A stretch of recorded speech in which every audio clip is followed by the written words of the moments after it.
is The Big Picture, an official television report of the United States Army, produced for the armed forces and the American people. Now, to show you part of the big picture, here is Master Sergeant Stuart Quain. In the fall of 1907, the United States Army purchased from two bicycle mechanics named Wright the first military plane. Guaranteed to remain aloft for 1 hour, it carried 2 persons, had an airspeed of 40 miles an hour, and was light enough to be transported in an Army wagon. 50 years have passed since 1907. The miracle of flight has become a commonplace reality. There seems no limit to aviation progress. This is the Army's tribute to the pilots, the mechanics, the engineers, and the countless others who have given wings to man's dreams. This is the age of flight, the air age. Today, air power is a dominant factor in the American defense program. Far out from all 4 corners of the United States, Navy and Air Force radar planes are spreading an aerial umbrella across the sky. Careful men, guarding against any sudden attack. They are a vital link in a radar team that includes the Dewline early warning stations in northern Canada, Texas tower installations at sea, and Navy picket ships. America has a shield of radar which will search out unknown aircraft long before they reach U.S. borders. But it is upon our airmen and modern aircraft that we must rely in case of enemy attack. Here is our offense and our defense, a magnificent bulwark of aircraft whose speed, strength, and dedication provides us with air power. But it wasn't always like this. For centuries, man gazed up at the flight of the bird in helpless envy. How easy it seemed, if all it took was wings. Alas, wings alone were not enough, as many bird men proved. Despite ingenuity and determination, they flapped and flapped in vain. And although the spirit was willing, it remained for Orville Wright and his brother Wilbur to point the way. On December 17, 1903, in Kitty Hawk, North Carolina, Orville won the flip of a coin and immortality.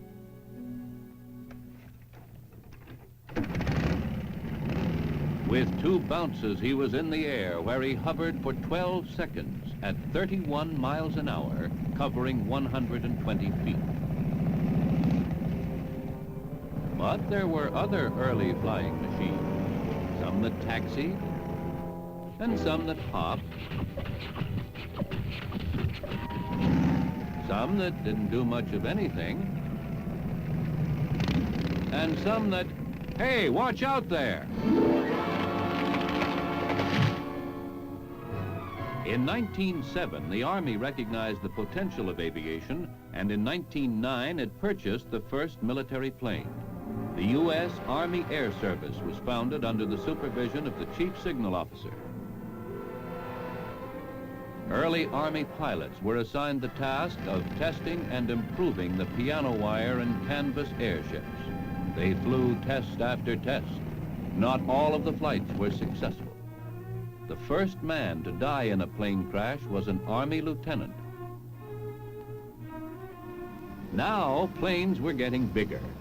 By 1910, an unknown enthusiast named Glenn Curtis was building and flying amphibians. By 1914, the fledgling Army Air Service had expanded to several dozen planes. At first, planes were used only for aerial reconnaissance. But in time, bombs, and then machine guns were added. Pilots who had once waved at each other as they passed now shot to kill. These were the days of the Lafayette Escadrille and Baron von Richthofen's Flying Circus, of Billy Bishop and Eddie Rickenbacker. Americans learned new words, the Spad, the Fokker, the Jenny. With the end of the war, numerous new experimental planes appeared. And a new kind of scientist emerged, the aeronautical engineer. There was even a new kind of aircraft. It was called a helicopter.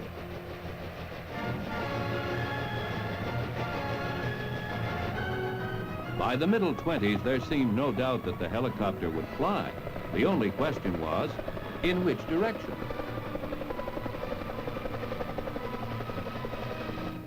Some early four-bladed copters actually hovered, while others only bounced.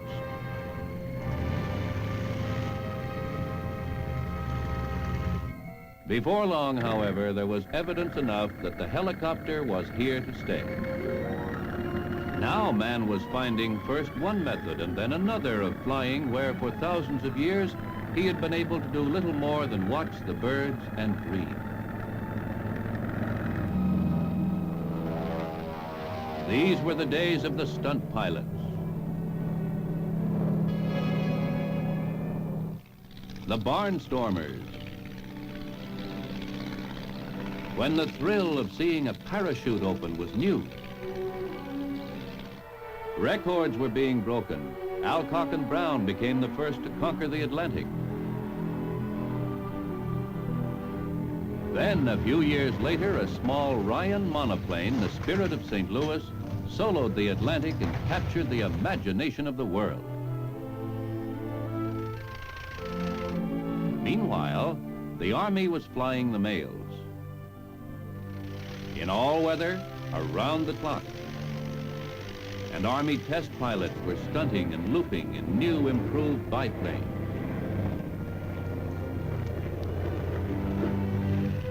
The autogyro was having its day and opening the way for today's American helicopter.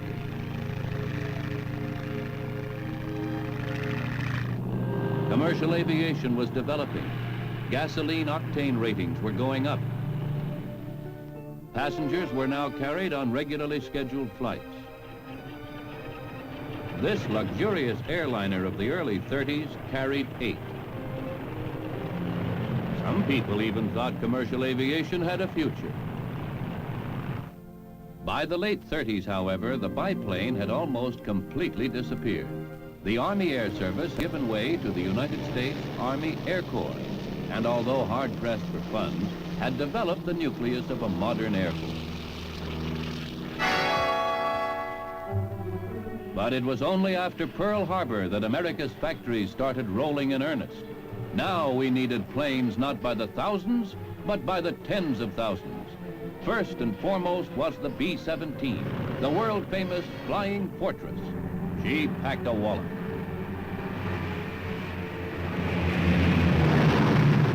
From all over America came the pilots, and soon the planes were ready. By 1942, vapor trails were over France. The air war was underway. These were the men who flew with death, the pilots, the navigators, the gunners. 48,000 pounds of steel, 10 men. Swiftly, they streaked toward their targets. Mission, to destroy the enemy's ability to make war.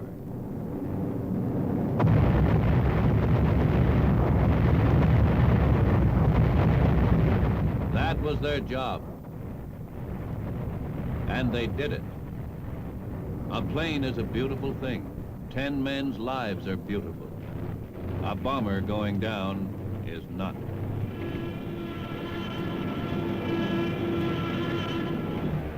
But the odds were good for American pilots. The planes they flew were fast, rugged, superb in combat. American pilots gave a grand account of themselves in Europe.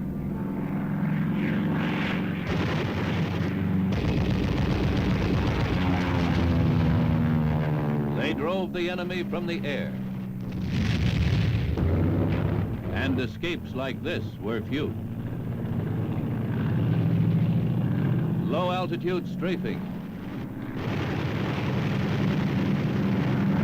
shattered enemy ground installation.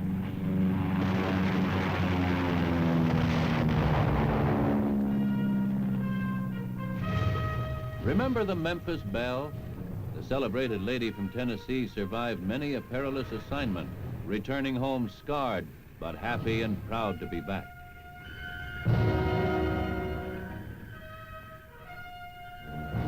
In the Pacific, many Navy ships were carrying planes.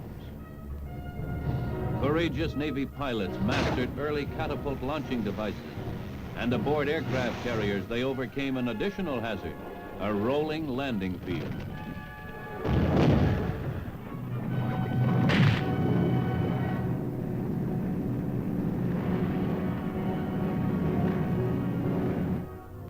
Air power was a major factor in the planning of the Pacific campaign.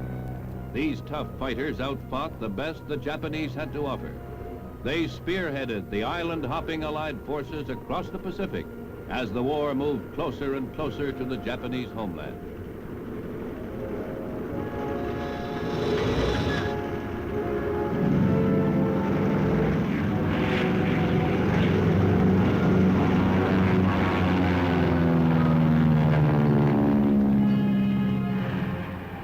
It was only a matter of time. B-29 bombers were visiting the empire of the rising sun with ruthless regularity, often in 100-plane raids.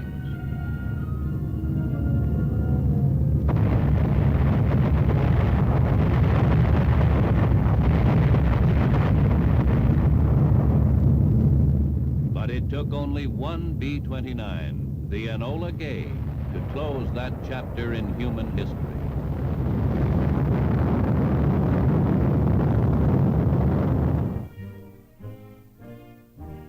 In the years that followed World War II, even greater progress was made in aircraft design and development. Army Aviation, separated in 1942 from the Army Air Force Corps, was experimenting with helicopters. The rotary wing aircraft, with its hummingbird qualities, offered amazing possibilities. It provided the extra speed and mobility needed by an army no longer content to move only along the ground. Aerial cargo carriers, capable of supplying frontline infantry troops with heavy equipment quickly and when needed. Coming in a variety of sizes and shapes, these are H-21 flying bananas, the helicopter added a new dimension to aviation progress. The Army's foresight and industry had been building air power for 40 years. In 1947, the Army Air Force received its greatest tribute. It became the United States Air Force. Now, from experimental labs and drawing boards, there came yet another aviation miracle. The jet. After many years of study and research, jet-powered aircraft was a reality. More powerful than any plane previously conceived, the jet opened up a new vista in aviation progress. By October 1947, a milestone had been passed. A test ship, the Bell X-1, became the first aircraft to crash the sound barrier. It reached a speed of 780 miles an hour. Already obsolete, this ship is now on exhibit in the Smithsonian Institute. From such research came a host of modern Air Force jets. This is the F-84 Thunderjet, which went into mass production in 1948.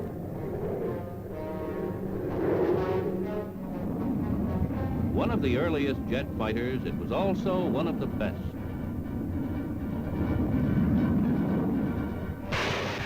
Fast, maneuverable, heavily armed and deadly, these F-84s packed a real punch. Jet bombers came right along with the fighters. First accepted was the B-45 Tornado, powered by 4 engines with a top speed of over 500 miles an hour. Next came the sensational B-47 Stratojet, driven at over 600 miles an hour with a range of 3,000 miles. America was building an arsenal of jet bombers.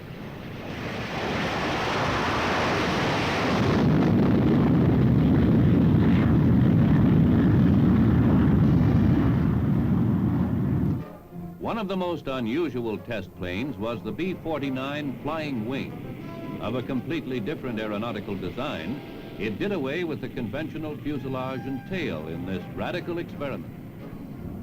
It maneuvered in air like some giant bat. Side by side with Air Force developments went experimentation by civilian birdmen, eager to try out the new jet power.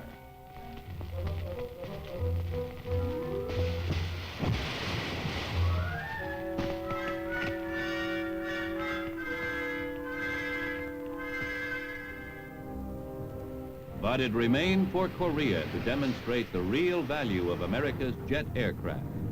They proved themselves in combat.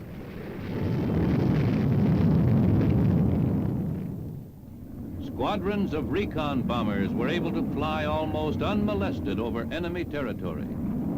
Cruising at over 600 miles an hour, armed with bombs, machine guns, and rockets, they outflew, outfired, and outfought the best Soviet fighters that the North Koreans could put in the air.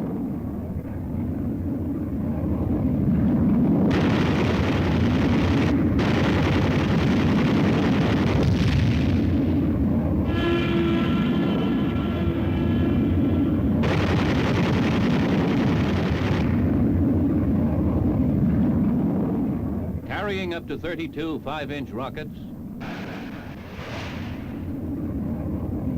they wreaked havoc with enemy ground forces. Operating in close coordination with the infantry, time and time again, they destroyed enemy build-up centers.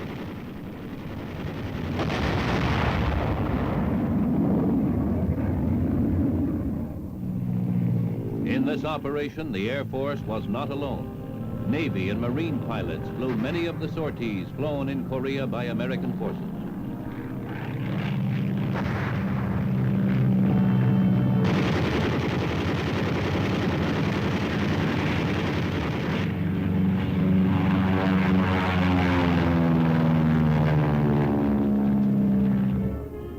Close support for infantry troops was a specialty of Marine airmen. Working together, U.S. airmen of all the services gained control of the skies. For low-level aerial reconnaissance, however, Army aviation was used. In World War II, light planes like this were first assigned to infantry units. The effectiveness of the early scout planes resulted in the formation of Army aviation. In Korea, they were invaluable, for these planes were best equipped to cruise slowly through the winding mountain terrain. Light, rugged, and versatile, they could go almost anywhere. And where nothing else could go, helicopters went. The second half of the Army aviation team, they served as troop carriers and evacuated the wounded directly to rear-line hospitals. The Korean War found the American Army more and more airborne, by transport, by helicopter, by C-119 cargo planes. American soldiers took to the skies. World War I saw the introduction of military aviation. Korea saw it carried to a new peak of combat performance. Korea over, experimentation went on.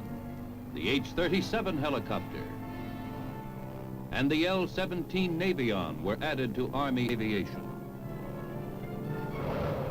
The Air Force was setting new records. The Bell X-2 rocketed to many times the speed of sound. This is not a jet aircraft landing. It is rocket power, a flying laboratory built for supersonic flight. With aircraft like this, research was moving away from Earth into the borders of space. The Air Force Research and Development Program requires a lot from its planes. And a lot from its men, the test pilots who take the chances. As planes were getting faster, so they were getting bigger. This is one of 2 decks aboard the XC-99, the world's largest cargo plane. This extraordinary aircraft has a tail larger than the entire original plane flown by the Wright brothers at Kitty Hawk. And its fuselage is longer than their first flight. Looking at it, who would believe it would truly fly?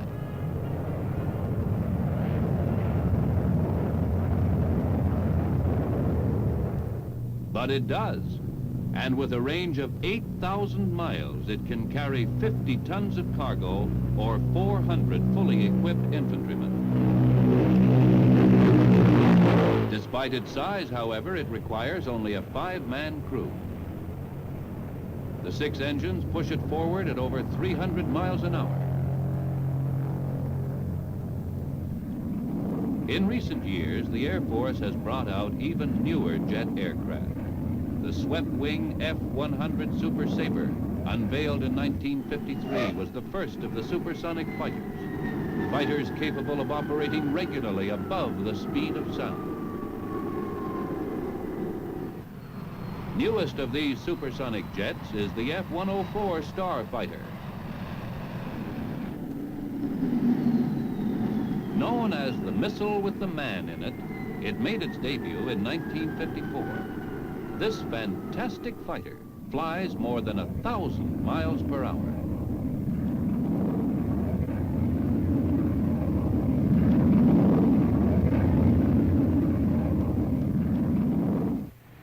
A true mammoth of the sky, largest and fastest jet bomber in the world, is the B-52 Stratofortress. Pride of the Air Force, this giant bomber with its 6,000-mile range can reach any target in the world. Today, American air power, with its arsenal of atomic weapons, is one of the chief deterrents to war. On this 50th anniversary of military aviation, the B-52 is a shining symbol of American aviation progress. And still the experimentation goes on. This is the Army's convertiplane, now being tested. Its propellers are designed to lift it as a helicopter and then fly it as a conventional plane. This is one of several convertiplanes presently undergoing study. At the same time, a variety of small one-man helicopters are being developed. One day, this device may be standard equipment for all infantrymen.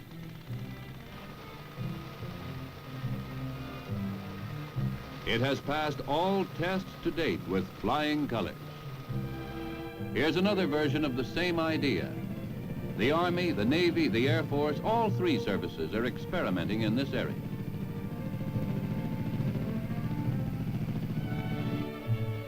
One of the most unusual recent developments is the aerocycle.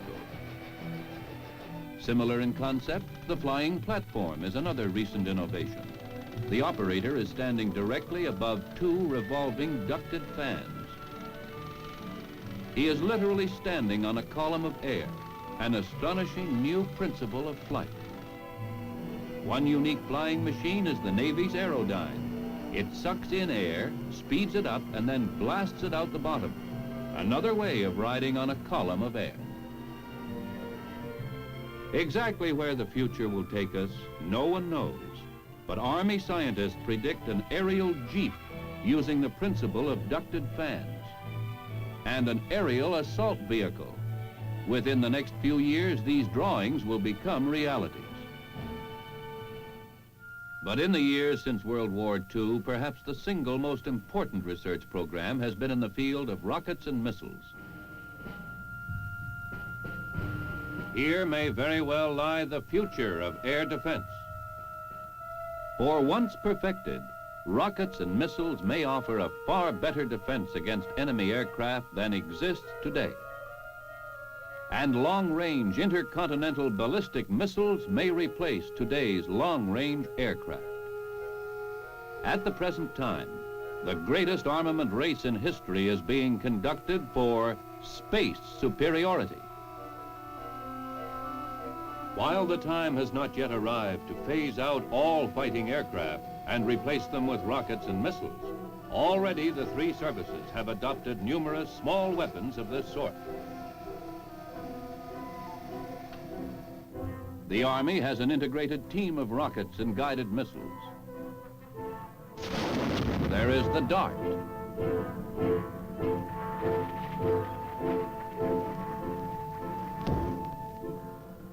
Nike Hercules. Honest John. Corporal.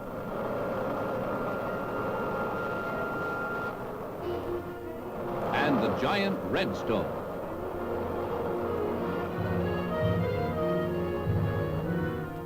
The potential of the missile seems unlimited.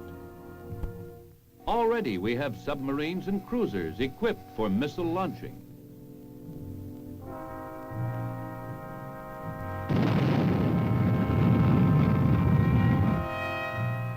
Accurate and powerful, these missiles can travel through space at incredible speeds up to thousands of miles an hour.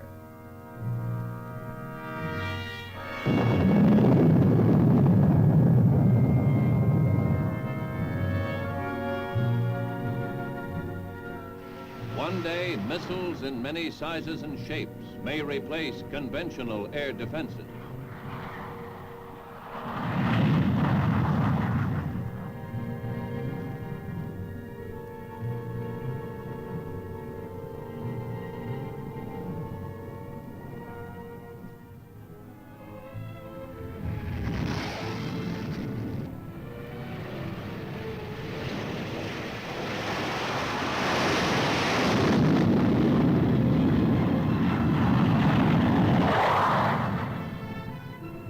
But today, Americans everywhere look to planes which fly and the arsenal of Army missiles to guard America against attack from the sky.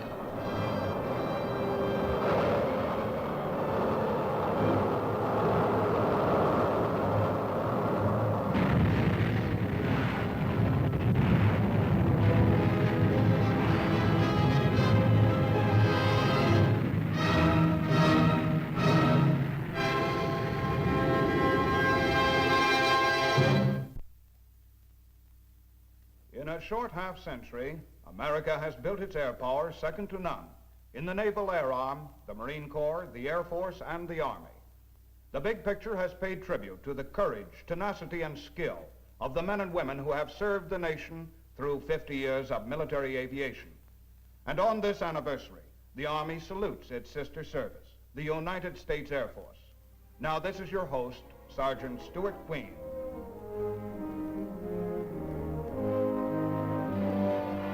The Big Picture is an official television report for the armed forces and the American people.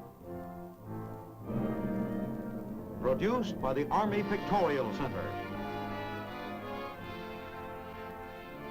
Presented by the United States Army in cooperation with this station.